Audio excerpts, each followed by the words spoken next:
Hello students, welcome to our channel science zone by Usha चल। तो बेटा आज हम इस वीडियो में कक्षा 6 पाठ 7 पौधों को जानिए के बारे में अध्ययन करेंगे। तो बेटा देखो, पौधे प्रकृति की अनमोल धरोहर है।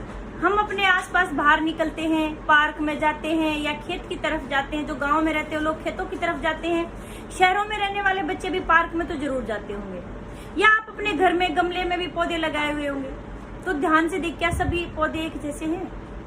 किसी के पत्ते छोटे हैं, किसी के पत्ते बड़े हैं, किसी के हल्के रंग के पत्ते हैं, किसी के गहरे रंग के, किसी पर लाल रंग के फूल हैं, किसी पर सफेद रंग के।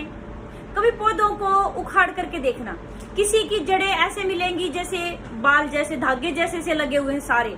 किसी की जड़ें ऐसे मिलेंगी कि बीच में एक मोटी है, उसमें से और पतली पतली जड़ें निकल रही हैं। तो किसी पर फूल आते हैं, किसी पौधे पर फूल आते ही नहीं है, सिर्फ पत्ते पत्ते हैं। तो यानी कि पौधे विभिन्न प्रकार के हैं हम अपने आसपास जब देखते हैं। और पौधों के विभिन्न भागों का जब हम अध्ययन करते हैं, कि जैसे मान लो उनके पत्तों की तुलना करके देखें, उनकी जड़ों की तुलना करके देखें, उनके तने की तुलना करके देखें, तो पौधों को हम विभिन्न भागों में बांट सकते हैं। अलग अलग उनके ग्रुप बना सकते हैं, समूह बना सकते हैं। तो चलिए आज हम इस वीडियो में कि पौधे कितने मोटे तौर पर पौधे कितने समूह में रखे जा सकते हैं। तो यहाँ हम पौधों को 3 समूह में रखेंगे। कौन कौन सी हो गए हमारे? शाख,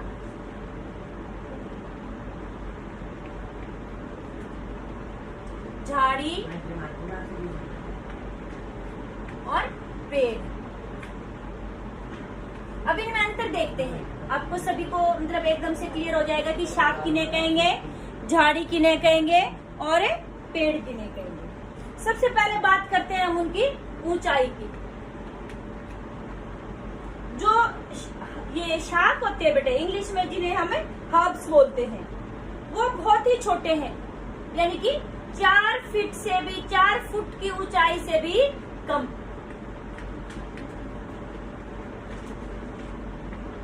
ये बहुत, इनकी ऊंचाई बहुत ही कम होती है। झाड़ी होते हैं, ये मध्यम आकार के होते हैं, इनकी ऊंचाई लगभग 8 फुट से कम होती है। और जो पेड़ होते हैं बेटे, ये बहुत लंबे होते हैं,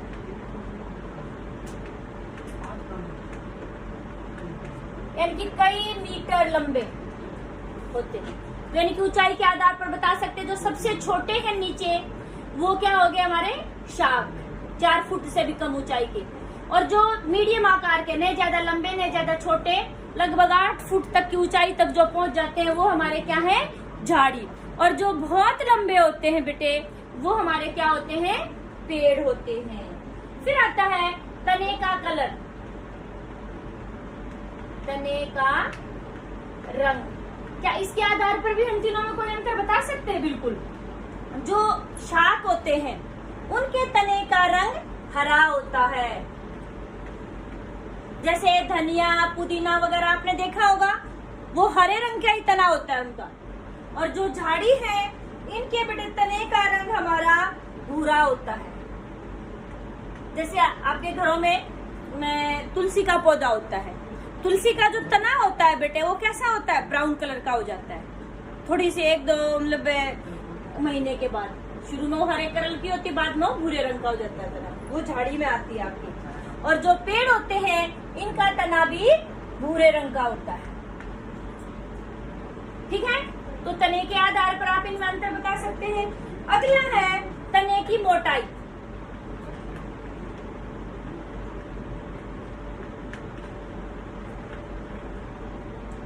बेटा ये इम्पोर्टेंट क्वेश्चन है, इसमें से अलग से भी पूछ सकते हैं कि इतने मीटर की ऊंचाई या इतने फीट की ऊंचाई का पौधा बताइए, किस में आएगा। या फिर कोई पौधा है जिसके तने का रंग भूरा है, तो बताइए, और वो साइज उसका 8 फीट की ऊंचाई तक का, बताइए वो पेड़ में आएगा, झाड़ी में आएगा, शाख में आएगा। तो यहाँ से आपको हर एक पॉइंट को बिल्कुल ध्यान से करना है। फिर आता है, मैंने कहा था कि तने की मोटाई। जो ये शाख होते हैं, ये बिल्कुल पतले तने के होते हैं, इनका तना क्या होता है? पतला। झाड़ी होती है, इनका तना भी क्या होता है? पतला। और जो पेड़ होते हैं, इनका तना क्या होता है? मोटा होता है। अगला पॉइंट आता है बेटे तने की कठोरता।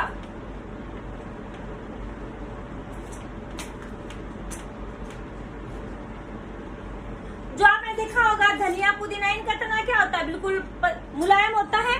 हम उनको हाथ से तोड़ते तो टूट जाता है, यानी कि शाक का जो तना होता है वो कैसा होता है, मुलायम।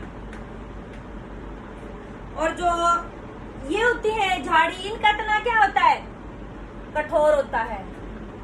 और जो पेड़ होते हैं उनका तना तो हमें क्या करना पड़ता है, कुल्हाड़ी से काटना पड़ता है। जब पेड़ को काटो तो आरी से, तो यानी कि बहुत कठोर।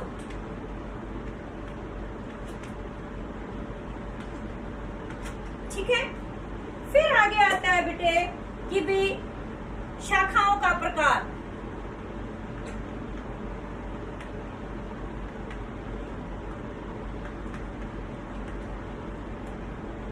जो शाख, झाड़ी और पेड़ में शाखाएं किस प्रकार की होती हैं। इसमें जरूरी नहीं शाखाएं हो भी सकती हैं और नहीं, जरूरी नहीं। और क्या होता है इसमें कि भी बिल्कुल नीचे से, आपने देखा होगा तुलसी वगैरह जो झाड़ियां होती हैं उनमें बिल्कुल तने के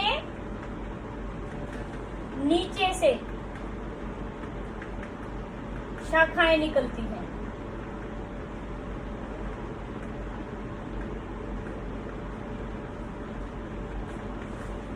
ठीक है बेटे। और इसमें क्या होता है, पेड़ में आपने देखा होगा नीम पीपल के पेड़ की भी तने से बहुत अधिक ऊंचाई पर शाखाएं निकलती हैं।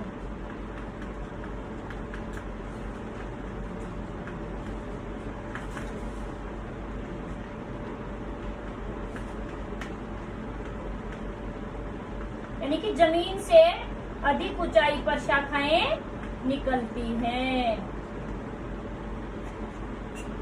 फिर आगे आता है बेटे इनका जीवन काल।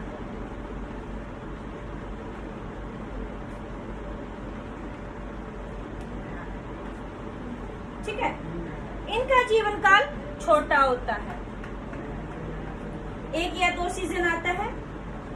ये कई साल तक,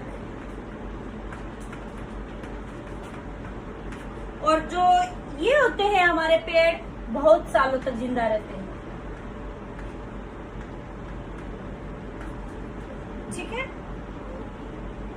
अच्छा, इसके एग्जाम्पल आपके इसमें आ गए आपके टमाटर, सनफ्लावर, पुदीना, धनिया आदि। इसमें आपके आगे गुलाब का पौधा और चाइना रोज, आपका नींबू का पौधा आदि, तुलसी। और उसमें आपके आगे मैं ये आम, पीपल, नीम आदि जो बड़े बड़े पेड़ होते हैं। तो बेटा इस सारणी से आप इनके बीच में अंतर आसानी से बता सकते हैं। इसमें से आपसे किसी ऐसे भी प्रश्न पूछ सकते हैं कि भी शाक का तना कैसा होता है, कठोर, मुलायम या बहुत कठोर, तो आप बता सकते हैं मुलायम है। तो इस तरह से आपको ऐसे भी याद करने हैं और ऐसे भी याद करने हैं ये सारे। फिर बात आती है कि भाई जो आपके पौधे होते हैं उनमें एक और प्रकार होता है। सोचिए, क्या हमने पौधे के सभी प्रकार बता दिए, या आपने अपने आसपास एक और प्रकार के पौधे देखे हैं जो इनसे अलग होते हैं। सोचिए ध्यान से, होते हैं एक और पौधे, बिल्कुल, उन्हें हम क्या कहते हैं, विसर्पी लता। क्या बोलते हैं इन तीनों के अलावा,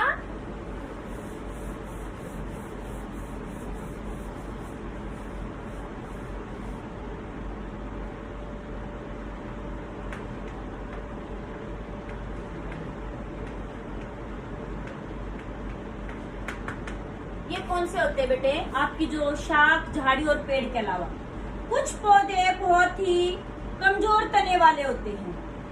वो क्या होते हैं, सीधे नहीं खड़े हो सकते और ये भूमि पर फैल जाते हैं। जैसे आपने देखा होगा इन दिनों में खीरे की बेल होती है, ककड़ी की बेल, घिया की बेल, आपने देखा होगा तरबूज, खरबूजा, इनकी बेल ऐसे फैली होती है, बहुत दूर तक फैल जाती है। तो वो सीधी खड़ी नहीं हो सकती क्योंकि उनका तना कमजोर होता है। तो उन्हें बोलते हैं विसर्पी लता। ठीक है। फिर एक और आता है आरोही पौधे।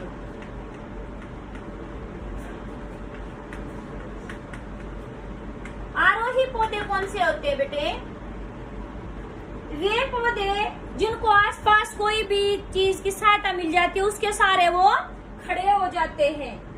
वो क्या कहलाते हैं? आरोही पौधे। तो यानी कि जो शाख, झाड़ी और पेड़ के अलावा हमारे कौन से पौधे और हो गए? विसर्पी लता और आरोही पौधे। ठीक है। फिर बात आती है आपकी कि भी पौधे के भाग कौन कौन से होते हैं। आप एक बार पौधे का चित्र बनाएंगे। फिर कई बार पेपर में आता भी है, इम्पोर्टेंट क्वेश्चन है कि पौधे का नामांकित चित्र बनाते हुए उसके सभी भागों को दर्शाइए। पौधे में बेटा दो तरह का सिस्टम होता है, एक तो तना तंत्र और एक आपका होता है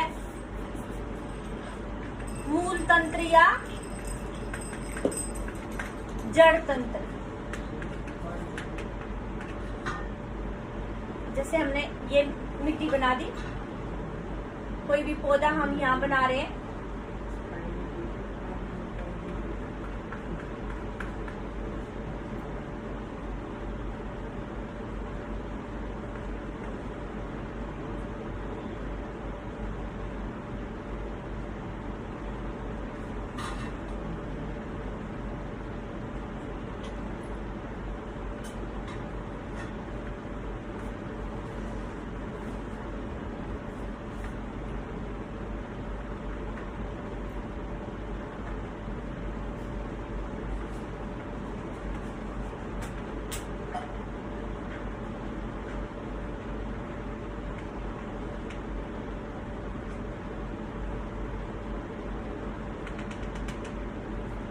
तो देखिए ये हमारी क्या होती है? जड़। ये हमारा क्या होता है? तना। ये हमारे क्या है? पत्ते। और ये हमारा क्या है? फूल। ये हमारी क्या है? शाखा बोल सकते हैं या टहनी बोल सकते हैं हम। ये हमारी क्या है? कली। और फूल के अंदर बेटा क्या आता है? फिर बीज बनते हैं, यानी कि फल बनता है और उसी के अंदर बीज बनते हैं। ठीक है। तो ये है हमारे पौधे के विभिन्न भाग। ठीक है। तो हम अलग अलग जो भाग है पौधे के, उसके फिर अलग अलग प्रकार, मतलब क्या क्या कार्य हैं, क्या होता है। ज्यादातर हम बेटे पौधे के दो भाग लेते हैं, एक तना और एक मूल तंत्र। जो ज्यादातर जमीन से नीचे वाला भाग होता है, जमीन के अंदर जो होता है भाग पौधे का, उसको हमें जड़ तंत्र या मूल तंत्र कहते हैं। और जो जमीन से ऊपर होता है उसको हमें तना कहते हैं। अब ऊपर वाले भागों में हमारे पत्ते, कली, फल, फूल और ये शाखाएं, ये सब आ जाती हैं। और जो आपके जमीन का नीचे है उसमें हमारा क्या आ जाता है? जड़ आ जाती है। ठीक है। फिर हम बात करते हैं कि भाई हर एक भाग का क्या क्या कार्य है। सबसे पहले हम बात करते हैं कि भाई तने का क्या कार्य है। तने के बारे में हम बात करेंगे। जो तना है हमारा वो क्या करता है बेटे? आप सबको पता है कि भी जो खनिज लवण वगैरह होते हैं वो कहाँ होते हैं? जमीन में होते हैं। जमीन से कौन लेती है? जड़ें लेती है। जड़ों से फिर हमारा खाना कहाँ बनता है? पत्तों में बनता है। तो जो पानी और खनिज लवण पत्तों तक कौन पहुँचाएगा? फिर तना ही तो पहुँचाता है। पौधे के विभिन्न भागों तक बांधे रखता है कौन? तना रखता है। ठीक है। तो ये थे हमारे कुछ तने के कार्य। तो आप तने के कार्य बता सकते हैं आसानी से। और क्या करता है कि भी पौधे को सहारा देता है। अब तना जिनका कमजोर होता, अभी हमने विसर्पी लता की थी, तो जिनका तना कमजोर था वो खड़े ही नहीं हो सकते। पौधे को सहारा देकर खड़ा कौन रखता है? तना रखता है। अब पौधे के अंदर बेटे अब ये देखने के लिए कि भी तना जो है आपकी के जो विज्ञान की पुस्तक है उसमें एक क्रियाकलाप भी दिया हुआ है। अभी हमने कहा कि जो तना है खनिज लवण और पानी का ऊपर परिवहन करता है, संवहन करता है। तो हम क्या करेंगे? एक शीशे का गिलास ले लिया, एक में आपने लाल कलर ले लिया पानी में घोल के और एक में आपने नीला कलर ले रखा है। दोनों में आपने क्या किया कि भी सफेद रंग के फूल रखे हुए हैं। जड़ नहीं है, सिर्फ फूल की और टहनी तोड़ के रखी हुई है। हम देखते हैं कि भी जो हमने लाल उसमें रखा था पौधा, उसमें क्या हो गया? सफेद उसमें लाल लाल धारियां आ गई। और जो नीले में रखा था नीली नीली धारियां आ गई। तो इससे क्या पता चला कि भी नीचे से पानी का संवहन फूलों तक, पत्तियों तक कौन करता है? कौन करता है? तना करता है। ठीक है, तो फिर आगे भाग आता है हमारा कि भी तने के बाद हमारा कौन आ गया? हम बात करेंगे जड़ की। ठीक है, तो जड़ जो होती है बेटे, यानी कि वो कितने प्रकार की होती है?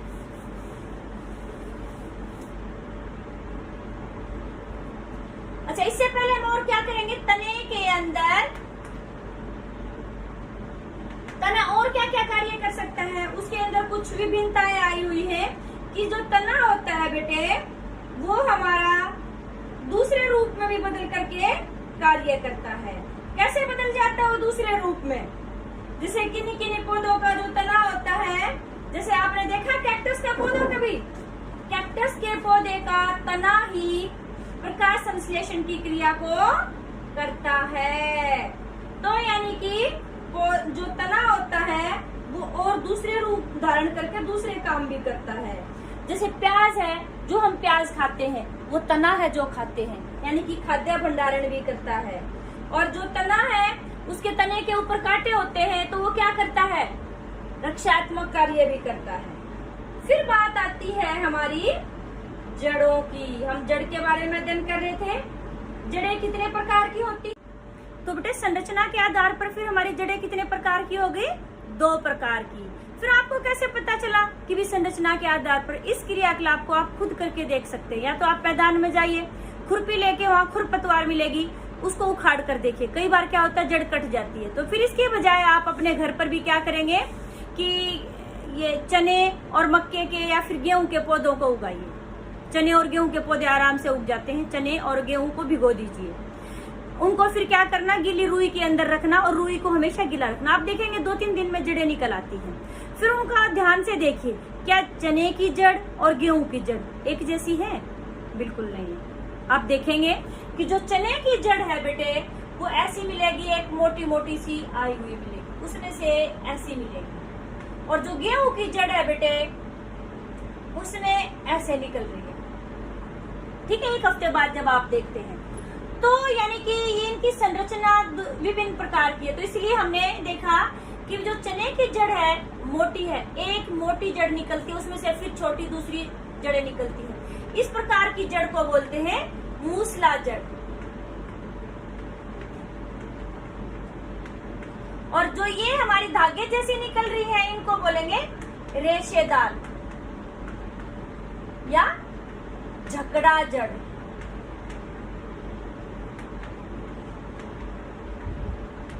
ठीक है बेटे, और इसमें जो मैंने कहा कि साइड में से फिर दूसरी जड़ें निकलती है छोटी छोटी, उनको बोलते हैं पार्श्व जड़। तो यानी कि इसके आधार पर कि जड़ की संरचना कैसी, हम अपने आसपास वाले पौधों को विभिन्न श्रेणियों में बांट सकते हैं। मूसला जड़ वाले पौधे और जो झकड़ा जड़ या रेशेदार जड़ वाले पौधे। तो घास फूस वाले जो पौधे होते हैं छोटे, जैसे हमारा गेहूं है, गन्ना है, ये आपका घास है, तो ये हमारे आते हैं रेशेदार जड़ वाले पौधों में। और जो बड़े पौधे होते हैं या फिर हमारा चना है, ये भी हमारे किस में आते हैं? मूसला जड़ वाले पौधे में। इसमें एक मुख्य जड़ होती है, इसमें कोई मुख्य जड़ नहीं होती, इसमें पार्श्व जड़ निकलती है, इसमें सभी धागे जैसी संरचनाएं होती है। फिर बात आती है कि जो जड़ होती है इसके कार्य क्या है। तो जड़ का सबसे मेन काम क्या है कि ये हमारे पौधे की जमीन में पकड़ को बनाए रखती है। तो पहला काम क्या हो गया? पकड़ बनाकर रखना पौधे की जमीन में। दूसरा काम क्या हो गया? अभी मैंने कहा था कि पौधा जो है बेटे पानी और खनिज लवण कहाँ से लेता है? जमीन से लेता है। तो जमीन से खनिज लवणों को और पानी को कौन लेता है? जड़ें लेती है। तना तो फिर बाद में लेके जाता है जड़ों से। फिर आता है कि भी आपने देखा होगा कि खाली जमीन पड़ी है तो मिट्टी ज्यादा उड़ती है, यानी कि भूमि अपर्दन ज्यादा होता है। और जो पौधे होते हैं वो क्या करते हैं? भूमि को बांध के रखते हैं, यानी कि भूमि अपर्दन नहीं होने देते, भूमि अपर्दन को रोकते हैं। तो पौधे का कौन सा भाग रोकता है भूमि अपर्दन को? जड़ें रोकती हैं। और कार्य क्या हो गए जड़ों के? एक तो खाने को भी संग्रहण करके रखते हैं, आप ऐसा कोई उदाहरण बता सकते हैं जिस पौधे की आप जड़ खाते हैं? गाजर, मूली, शलगम, ये सब जड़ तो है बेटे जो हम खाते हैं, यानी कि भोजन का भंडारण करके रखते हैं। अच्छा एक बात और बताइए, आलू जो आप खाते हैं वो तना है या जड़ है? अब आप कहेंगे मैम ये तो जमीन के नीचे मिलता है। देखा आपने आलू किसी ने? बहुत सारे बच्चे ऐसे होंगे जिसने आलू देखा ही नहीं, आलू कहाँ से निकलता है। आलू बेटा जमीन के नीचे मिलते हैं, लेकिन फिर भी ये क्या है? तना है। ये इंपॉर्टेंट जीके का क्वेश्चन है आपका कि भी आलू जो हम खाते हैं वो पौधे का तना होता है या जड़ होती है? तो आलू पौधे का तने वाला भाग होता है जिसको हम खाते हैं। ठीक है, तो और क्या कार्य हो गए जड़ों के? आपने देखा होगा, ये पहले भी पढ़ा है आपने कि भी जो कुछ पौधे जो दलहनी पौधे होते हैं उनकी जड़ों में छोटी छोटी गांठें होती हैं, जो दाल वाले, तो वहां पर नाइट्रोजन स्थिरीकरण बैक्टीरिया होते हैं, रिजोबियम बैक्टीरिया, तो यानी कि भूमि के अंदर नाइट्रोजन का स्थिरीकरण करते हैं। और जो जड़ें होती हैं इनमें छोटे छोटे छेद भी होते हैं बेटा, उसके द्वारा क्या होता है? गैसों का आदान प्रदान होता है। तो ये तो थे हमारे जड़ के कार्य। फिर आगे बात आती है, हमने दो भाग कर लिए, जड़ कर लिया और तना कर लिया, तो पौधे का और कौन सा भाग रह गया हमारा? अब रह गया हमारा पत्ती। तो पत्ती कैसे रंग की होती है? हरे रंग की होती है। क्या सभी पौधों की पत्तियां समान होती है? नहीं। आप अपने आस घर में गमले में पौधे होंगे तो आप 4-5 पौधों की अलग अलग पत्तियां तोड़ कर देखिए, उनका रंग रूप, उनका जो साइज है, बनावट है। किसी पौधे की पत्ती ऐसी होती है, किसी पौधे की पत्ती ऐसे कट वाले डिजाइन की होती है, किसी पौधे की पत्ती ऐसे होती है, तो अलग अलग होती है। किसी पौधे की पत्ती में ऐसे लाइनें होती है, किसी पौधे की पत्ती में ऐसे होती है, किसी पौधे की पत्ती ऐसे होती है, जैसे पीपल की पत्ती आपने देखा होगा। तो यानी कि पौधों की जो पत्तियां हैं उनमें भी विभिन्नताएं हैं। तो अब उसके पौधे जो पत्ती होती है उसके कौन कौन से भाग होते हैं? आपने देखा होगा कि जो पौधा होता है बेटे, उसकी टहनी से जो पत्ती जुड़ी होती है वहां से थोड़ा सा ऐसे मोटा सा होता है, फिर ऐसे ये हमारी पत्ती है, तो यहाँ से ऐसे होता है। कभी तोड़कर देखना पत्ती को ध्यान से। तो यानी कि इस भाग को हम क्या कहेंगे? पर्णवृंत। पर्णवृंत क्या हो गया? पत्ती का वह भाग जिसके द्वारा वह तने से जुड़ी होती है, उसको हम क्या कहते हैं? पर्णवृंत। और जो ये हमारा हरा चपटा भाग होता है पूरा, ये वाला पूरा, तो उसको हम क्या कहते हैं? फलक। ठीक है, तो ये हमारा जो ये टहनी सी होती है, जैसे आप पत्ती तोड़ते हो तो यहाँ एक डंडी सी आती ना, तो ये हमारा क्या हो गया? पर्णवृंत। और जो ये पूरा ये भाग है हरे रंग का, उसको हम क्या कहते हैं? फलक। तो यानी कि पत्ती के हमारे कितने भाग हो गए? 2। आपसे पूछा जाए पत्ती के कौन से भाग से जो पत्ती है वो तने से जुड़ी होती है, तो वो क्या हो गया? पर्णवृंत। और जहां पर वो खाना बनता है हमारा, वो क्या हो गया? फलक। ठीक है, अब पत्ती को बेटा ध्यान से देखो, पत्ती के अंदर छोटी छोटी ऐसे, एक तो बीच में मोटी सी लाइन मिलती है, हर एक पत्ती में मिलेगी ऐसे। उस मोटी लाइन को हम क्या कहते हैं? मध्य शिरा। क्या कहेंगे इसे? मध्य शिरा। यानी कि जो लाइनें हैं पत्ती के अंदर, ये सभी क्या है? शिराएं। तो शिराएं क्या होती है? पत्ती के अंदर छोटी छोटी लाइनें मिलती हैं, उन्हें हम क्या कहते हैं? शिराएं कहते हैं। पत्ती के बीच में जो होती है एक मोटी लाइन होती है, उसको हम मध्य शिरा कहते हैं, और जो इसमें से और जो दूसरी निकलती है उनको हमें शिराएं बोलते हैं। अब किसी में तो आपने देखा होगा ऐसे टेढ़ी मेढ़ी होती है, और किसी किसी पत्ती में आपने देखा होगा कि बीच में एक हमारी मोटी लाइन होती, मध्य शिरा है, और दूसरी लाइनें भी ऐसे इसके समांतर आ रही है। तो जो शिराएं हैं ये पत्ती के अंदर किस प्रकार से व्यवस्थित है? तो शिराओं का जो कैसे व्यवस्थित की हुई है उसके आधार पर पत्ती में जो शिराएं हैं उसको 2 प्रकार से कहा जाता है। इसको डिजाइन को हम कहते हैं शिरा विन्यास। पत्ती के अंदर शिराओं के डिजाइन को हम क्या कहेंगे? शिरा विन्यास। ठीक है। तो शिरा विन्यास के आधार पर हम क्या देखते हैं कि भी जो पत्ती में है दो प्रकार का होता है। वो कौन कौन सा हो गया? जालिका रूपी और एक समांतर शिरा विन्यास। अभी जैसे पीपल के पत्ते में होता है तो ऐसे जाल सा बना हुआ है, तो ये कौन सा हो गया? जालिका रूपी शिरा विन्यास। और कभी घास, गेहूं या गन्ने का पत्ता देखना, ऐसे समांतर मिलेंगी मध्य शिरा के, तो उसको बोलते हैं समांतर शिरा विन्यास।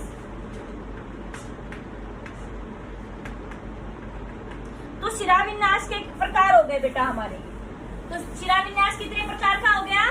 शिरा विन्यास होता क्या है? शिराओं का जो डिजाइन होता है पत्ती में।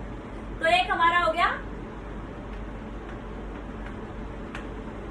जालिका रूपी शिरा विन्यास,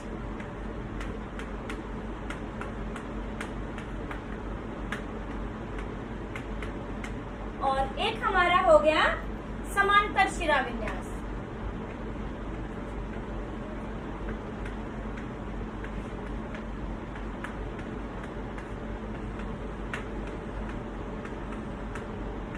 ठीक है। इसमें क्या होती है? शिराएं जो जाल के रूप में ऐसे जैसे पीपल के पत्ते में होती है।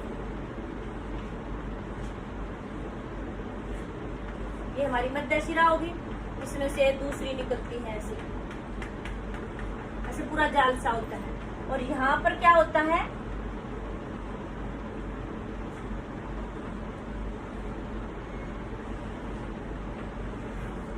ऐसे समांतर होती है सभी शिराएं। तो वो हो गया हमारा समांतर शिरा विन्यास। तो इसके आधार पर भी, यानी कि पत्ती के अंदर शिरा विन्यास देख करके भी हम पौधों के वर्गीकरण कर सकते हैं कि भी किस प्रकार की जो पौधे हैं जिनमें समांतर शिरा विन्यास है उनको एक वर्ग में रख लेंगे, और जो जिनमें जालिका शिरा विन्यास है उनको हमें दूसरे वर्ग में रख लेंगे। तो जो पत्ता है बेटा, हमने इसके दो भाग देख लिए, एक पर्णवृंत था, एक हमारा फलक था। फिर बात आती है कि भी पत्ते के क्या कार्य हैं। पत्ते को क्या कहा जाता है? पौधे का रसोई घर। क्यों कहा जाता है? क्योंकि पत्ते के अंदर ही प्रकाश संश्लेषण की क्रिया होती है। वैसे तो ये पहले पाठ में भी आ गया था कि प्रकाश संश्लेषण क्या होता है बेटे? वह प्रक्रिया जिसके द्वारा हरे पौधे कार्बन डाइऑक्साइड और जल की सहायता से सूर्य के प्रकाश और क्लोरोफिल की उपस्थिति में अपना भोजन बनाते हैं, उसे क्या कहते हैं? प्रकाश संश्लेषण कहते हैं। ठीक है। तो यानी कि प्रकाश संश्लेषण की प्रक्रिया है वो कहाँ होती है? पत्ते के अंदर। अच्छा, पत्ता जो होता है एक कार्य और करता है, गैसों के आदान प्रदान का और वाष्पोत्सर्जन का। अब गैसों का आदान प्रदान और वाष्पोत्सर्जन कैसे करता है? वो तो हमने प्रकाश संश्लेषण तो इसलिए मान लिया क्योंकि ये हरे रंग का क्लोरोफिल यहाँ पाया जाता है। पत्ते की जो निचली सतह होती है बेटा, वहां पर छोटे छोटे छिद्र पाए जाते हैं जिन्हें हम क्या कहते हैं? रंध्र कहते हैं। वो रंध्र खुल भी सकते हैं, बंद भी हो सकते हैं। जब उन रंध्र की कोशिकाओं में पानी भर जाता है तो रंध्र की कोशिकाएं फूल जाती हैं, जिससे कि वो रंध्र खुल जाएगा।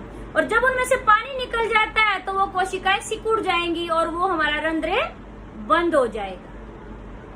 तो गैसों का जो आदान प्रदान होता है पौधे में, वो भी किसकी सहायता से होता है? रंध्र की सहायता से।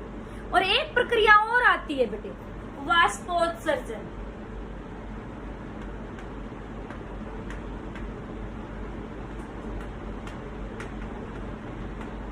ये वाष्पोत्सर्जन क्या होता है कि पत्ती की सतह से कहां से? यानी कि रंध्र से जल वाष्प के रूप में जल की बूंदों का निकलना। रंध्र के द्वारा जलवाष्प के रूप में जल की बूंदों का निकलना क्या कहलाता है? वाष्पोत्सर्जन। इस प्रक्रिया की सहायता से क्या होता है? पत्ती की जो सतह होती गर्मी में भी वो ठंडी रहती है। अब वाष्पोत्सर्जन को तो आप देख भी सकते हैं करके कि एक पॉलिथीन लेंगे, उसको बिल्कुल सूखी, उसको आप क्या करेंगे? कि भी एक कागज के पत्ते के ऊपर बांध देंगे अच्छे से, आप क्या देखेंगे कि भी कागज जो पॉलिथीन आपने बांधा था उसके अंदर कुछ पानी की बूंदे दिखाई दी। वो पानी की बूंदे कहाँ से आई? जो पत्ते में से निकली है। ठीक है, तो यानी कि ये पत्ती का हमारा कार्य हो गया। पत्ती का कार्य हमने अभी किया, वो क्या था कि भी पत्ती क्या करती है? वाष्पोत्सर्जन का कार्य करती है। और पत्ती खाना भी होता है किसी किसी पत्तियों में, जैसे हम पालक खाते हैं, धनिया खाते हैं, पुदीना खाते हैं, तो यानी कि खाद्य भंडारण भी होता है। और तीसरा प्रकाश संश्लेषण की क्रिया होती है। चौथा वाष्पोत्सर्जन की क्रिया होती है। ठीक है, तो ये थे हमारे बेटे कुछ पत्ती के कार्य। ठीक है, फिर बात आती है आगे आपकी, हमने कहा था कि भी 3 मुख्य भाग थे हमारे, जड़, तना, पत्ती। फिर पौधे का और एक और भाग है हमारा फूल।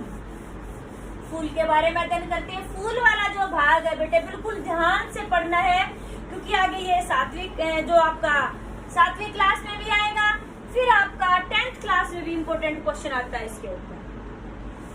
ठीक है, फूल जो होता है पौधे का जनन भाग होता है। आपसे ये कोई पूछे या ये जीके के क्वेश्चन में भी आ सकता है कि पौधे का जनन भाग कौन सा है, तो वो आपका क्या है? पुष्प है, यानी कि फूल है।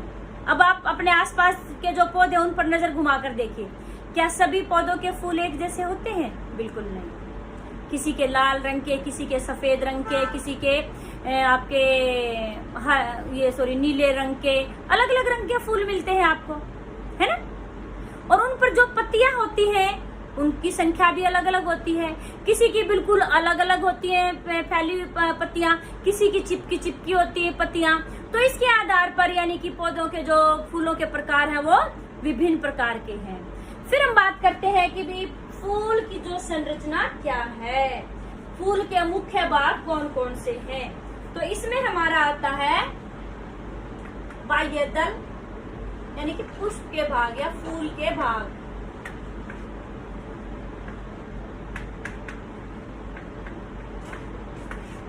नंबर 1 आ गया बाह्य दल। फिर हमारा आ गया दल। फिर तीसरा हमारा आता है पुंकेसर। और चौथा हमारा आता है स्त्रीकेसर। ठीक है बेटे, फूल को देखना आप कभी ध्यान से कि जैसे मान लो हम यहाँ फूल बनाए देते हैं, एक गांठ सी होती है जिसके ऊपर हमारा पुष्प की संरचना टिकी होती है।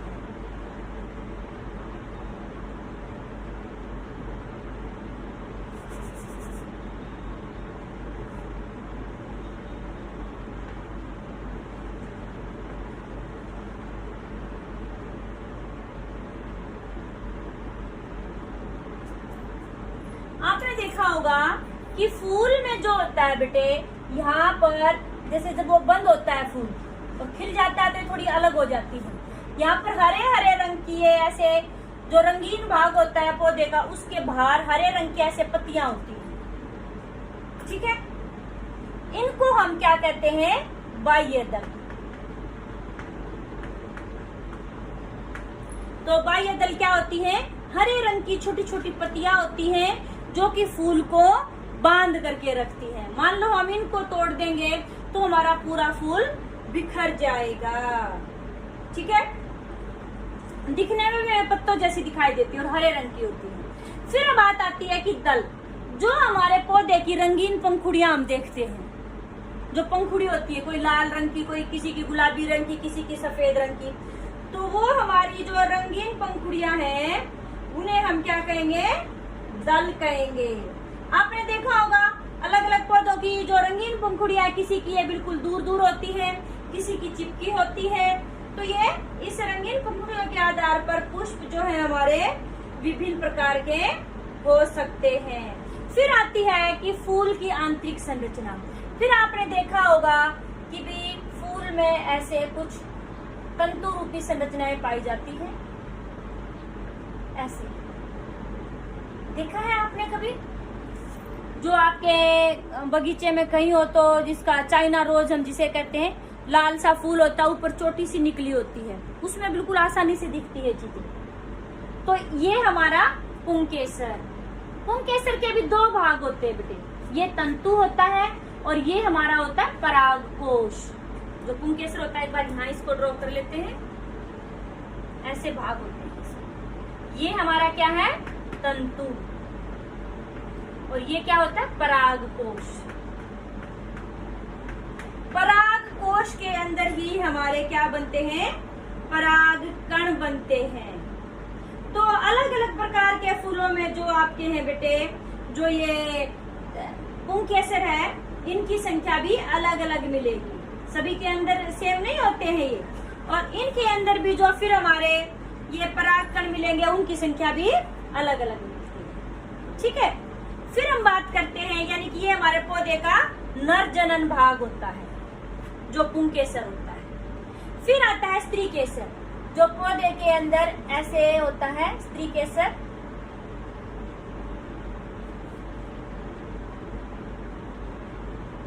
वृत्तिका, वर्तिकाग्र और अंडाशय, ये हमारे तीन भाग होते हैं। ये तीनों मिलकर के हमारे क्या बनाते हैं, स्त्रीकेसर। यानी कि सबसे ऊपर वाला भाग हमारा क्या होता है, वर्तिकाग्र, और फिर ये हमारा क्या होता है, वर्तिका, और ये हमारा क्या होता है, अंडाशय। ठीक है बेटे, और ये तीनों मिलकर के हमारा क्या बनाते हैं, स्त्रीकेसर। यानी कि पुष्प के हमने चार भाग किए। बाह्य दल सबसे बाहर जो हरे रंग की पत्तियों जैसा भाग होता है, उसका काम क्या होता है, पौधे को सुरक्षा प्रदान करना, फूल को सुरक्षा प्रदान करना। फिर आता दल, जो पौधे का जो रंगीन, फूल का जो रंगीन भाग होता है, उसे हम क्या कहते हैं, जिनको हम पंखुड़ी कहते हैं, उसको दल कहते हैं। इसका काम क्या हो गया, विभिन्न कीट पतंगों को परागण की प्रक्रिया के लिए आकर्षित करना। फिर आता है पुंकेसर, ये फूल का नर जनन भाग होता है।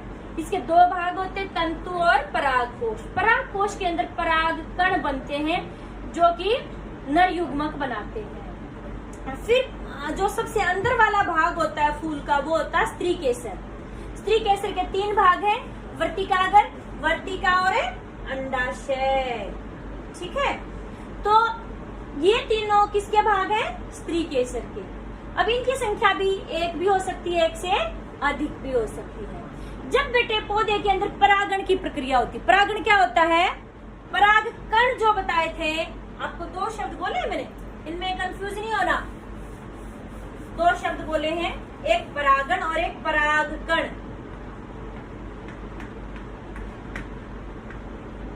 और एक हमारा परागण।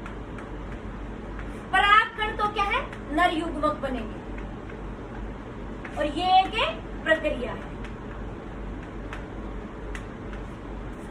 तो परागण क्या हो गया, वह प्रक्रिया जिसके द्वारा परागकण परागकोश से वर्तिकाग्र के ऊपर जाते हैं, तो वह प्रक्रिया क्या कहलाएगी, परागण। तो परागण क्या हुआ, समझ में आया बेटे, कि वह प्रक्रिया जिसके द्वारा परागकण परागकोश से वर्तिकाग्र के ऊपर जाते हैं, क्या कहलाएगी, परागण। ठीक है, और फिर परागण के बाद क्या होगा कि नर युग्मक मादा युग्मक से मिल जाएगा और निषेचन की प्रक्रिया हो जाएगी। ठीक है, निषेचन की प्रक्रिया होने के बाद क्या होगा बेटे, जो ये अंडाशय है, ये किस में बदल जाएगा, फल में बदल जाएगा, और इसके अंदर बीजांड होते हैं, वो बीज में बदल जाएंगे। ये भी आपका जीके का क्वेश्चन है कि निषेचन की प्रक्रिया के बाद फल किससे बनता है, अंडाशय से, और बीज किससे बनते हैं, बीजांड से। ठीक है, और बाकी के जो भाग होते हैं ये झड़ जाते हैं। अच्छा, फिर बात आती है कि सभी फूलों में सारे भाग नहीं होते हैं, किसी किसी फूल में ये जो बाह्य दल मिलेगा और खाली पुंकेसर मिल जाएगा, या फिर ये बाह्य दल, दल और स्त्री केसर मिल जाएगा, पुंकेसर नहीं होगा। तो जिसमें सिर्फ एक ही जनन भाग हो, या तो मादा जनन भाग हो या नर जनन भाग हो, तो ऐसे पुष्प को हम बोलते हैं एक लिंगी पुष्प। कौन से पुष्प है? एक लिंगी पुष्प।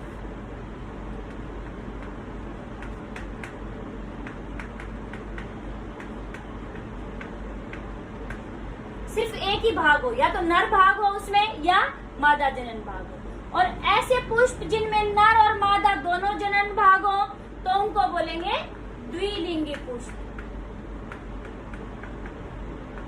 एक लिंगी का उदाहरण बता सकते हैं? खीरा, ककड़ी, पपीता, ये एक लिंगी पुष्प के उदाहरण है। और द्विलिंगी पुष्प में आप चाइना रोज, आपका गुलाब, ये सब किसके हैं? द्विलिंगी पुष्प के बारे में। तो बेटा पौधे के जो हमने विभिन्न अंगों के बारे में किया है कि पौधे के कौन कौन से विभिन्न भाग हैं, आपको अच्छे से समझ में आया होगा। और यानी कि तने के क्या कार्य हैं, जड़ के कौन कौन से प्रकार हैं। कौन से 2 प्रकार थे? मूसला जड़ और झकड़ा जड़ या रेशेदार जड़। फिर हमने पत्ती का किया था, पत्ती के कितने भाग थे? 2, फलक और पर्णवृंत। फिर उसके अंदर शिरा विन्यास किया था कि पत्ती के अंदर शिरा विन्यास का डिजाइन कैसा है, उसको मतलब शिराएं किस डिजाइन से लगी हुई है तो उसको शिरा विन्यास कहते हैं। वो कितने प्रकार का था? 2 प्रकार का। 2 प्रकार का कौन कौन सा था हमारा? जालिका रूपी और समांतर। फिर बात आई थी हमारे पुष्प के भागों की। पुष्प के भाग कौन कौन से थे? बाह्य दल, दल, पुंकेसर और स्त्री केसर। जो बाह्य दल था वो हरे रंग का होता है, जो दल है वो रंगीन भाग था, पुंकेसर नर जनन भाग था और स्त्री केसर मादा जनन भाग था। फिर निषेचन की जब प्रक्रिया होती है तो उसके बाद जो फल में कौन बदलता है? अंडाशय बदलता है। बीज में कौन बदलता है? बीजांड बदलता है। ठीक है, तो आपको वीडियो अच्छी लगी और समझ में आई अच्छे से तो इसको शेयर और लाइक जरूर करना। आपको किसी को कोई भी डाउट लगती है तो कमेंट सेक्शन में जाके अपने डाउट जरूर क्लियर करना। थैंक यू बेटे।